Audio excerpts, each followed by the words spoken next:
2024 में जीत की हैट्रिक लगाने के बाद बीजेपी अब 2029 में सत्ता का चौका लगाने की तैयारी में जुट गई है।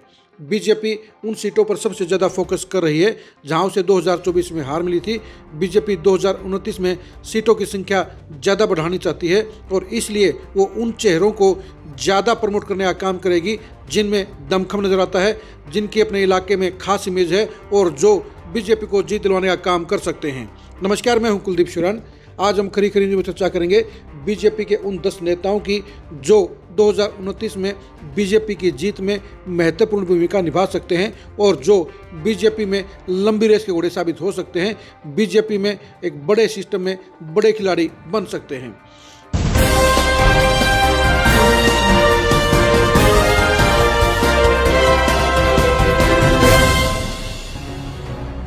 पहला नाम है भव्य बिश्नोई का। भव्य बिश्नोई बजलाल के पोते हैं और कुलदीप बिश्नोई के बेटे हैं। कुलदीप बिश्नोई जहां अभी सियासत के संघर्ष में आगे गुजर रहे हैं, वहीं भव्य बिश्नोई भी 2024 का चुनाव हार गए हैं। ऐसे में 2029 का चुनाव उनके लिए बेहद इंपॉर्टेंट रहेगा। लेकिन ये सच्चाई है कि भव्य बिश्नोई बीजेपी के लिए बड़े एसेट साबित हो सकते हैं, क्योंकि बीजेपी जिस गैरजाट पॉलिटिक्स को आधार बनाकर सत्ता पर काबिज हुई है, वो वोट बैंक कभी बजलाल परिवार का हुआ करता था। इस वोट बैंक को पक्के तौर पर अपने साथ लामबंद करने के लिए बीजेपी के साथ में भव्य बिश्नोई का रहना बेहद इंपॉर्टेंट हो जाता है, जरूरी हो जाता है। और ऐसे में जहां भव्य बिश्नोई लंबी रेस के घोड़े साबित होंगे, वहीं बीजेपी के सिस्टम में वो मजबूत नेता के तौर पर अपनी पहचान बना सकते हैं। नंबर 2 पे जो नेता हैं वो हैं असीम गोयल। असीम गोयल संघ के भी प्यारे हैं और बीजेपी के उन नेताओं की कतार में शामिल हैं जिन्हें एक लंबी रेस का घोड़ा माना जाता है और जो बीजेपी के भविष्य के बड़े नेताओं की कतार में शामिल माने जाते हैं।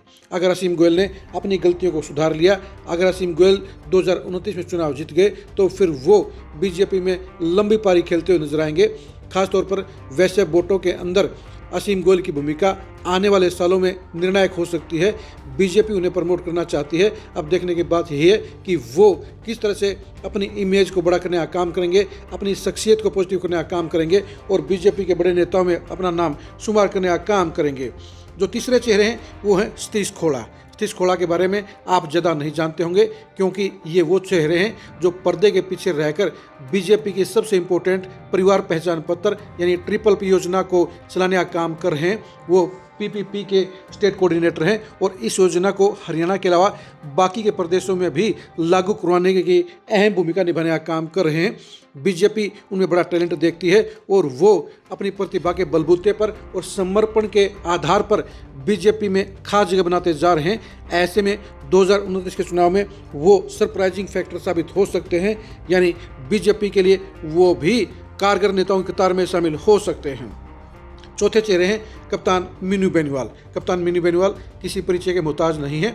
जेजेपी को 2019 में सत्ता की हिस्सेदारी बनाने में सबसे अहम भूमिका किसने निभाई, तो वो मीनू बेनीवाल थे। मीनू बेनीवाल अब बीजेपी के सारथी बन चुके हैं और वो लगभग 2 दर्जन सीटों के ऊपर अपनी वर्किंग रखते हैं। 2029 में वो बीजेपी की टिकट पर चुनावी दंगल में उतरते हुए नजर आ सकते हैं। इस समय वो हरियाणा ओलंपिक संघ के चेयरमैन हैं और वो 2029 में चुनाव लड़ सकते हैं। बीजेपी खास तौर पर सबसे कमजोर इलाके यानी सिरसा में हालात को पलटने में उनकी अगुवाई में बड़ा अभियान छेड़ सकती है। वो भी बीजेपी के उन नेताओं की कतार में शामिल नजर आते हैं जो आने वाले सालों के अंदर बीजेपी को बड़ी ताकत देने का काम करेंगे।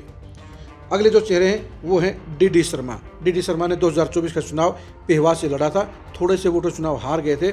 DD शर्मा पूरी कुरुक्षेत्र पार्लियामेंट के दोनों ही जिलों की 10 सीटों के ऊपर अपना खास रसूख रखते हैं, अपनी पहचान रखते हैं और ब्राह्मण समुदाय में वो बड़े चेहरों में पहले से ही शुमार हो चुके हैं। विधायक न होते हुए भी DD शर्मा अपने इलाके में जिस तरह से धुआंधार विकास कार्य चला रहे हैं, उससे ये साफ तौर पर नजर आ रहा है कि 2029 में जहां वो चुनाव जीतने के प्रबल दावेदार रहेंगे, वहीं बीजेपी की पॉलिटिक्स और ब्राह्मण पॉलिटिक्स में भी वो बड़े चेहरे बन जाएंगे। अगले चेहरे हैं कैप्टन अभिमन्यु। कैप्टन अभिमन्यु बेशक से 2014 के बाद चुनाव नहीं जीत पाए हैं। 24 में वो चुनाव हार गए हैं, लेकिन अभी भी वो बीजेपी के मजबूत नेताओं के कतार में शामिल हैं और 2029 में वो बड़ी वापसी कर सकते हैं। सबसे खास बात यह है कि कैप्टन अभिमन्यु ने 2014 के बाद 19 और 24 दोनों के चुनाव में अपने वोट बढ़ाने का काम किया था। 72,000 वोट लेने के बावजूद बेशक से वो चुनाव हार गए हों, लेकिन 2024 के बाद वो लगातार एक्टिव हैं और 2029 में भी वो टिकट के सबसे मजबूत दावेदार रहेंगे, क्योंकि उनके बराबर का विकल्प अभी भी बीजेपी के पास नहीं है। एक बार चुनाव जीतने के बाद वो दोबारा से बीजेपी के मजबूत कद्दावर नेताओं की कतार में शामिल हो जाएंगे। अगली शख्सियत है देवेंद्र बबली। देवेंद्र बबली 2019 में जेजेपी के टिकट पर टोहाना से विधायक बने थे, उसके बाद मंत्री बने। वो बीजेपी के बोल्ड नेताओं की कतार में शामिल हैं। 2024 में बेशक से वो टोहाना से चुनाव हार गए हैं, लेकिन 2029 में उनकी वापसी भी तय लग रही है और वो लगातार फील्ड में एक्टिव होकर अपने जनाधार को बढ़ाने के साथ साथ बीजेपी की विचारधारा में अपने आप को सेट कर चुके हैं। वो भी बीजेपी के उन नेताओं की कतार में शामिल हैं जो उन्हें मजबूती देने के काम में सदा आगे नजर आएंगे।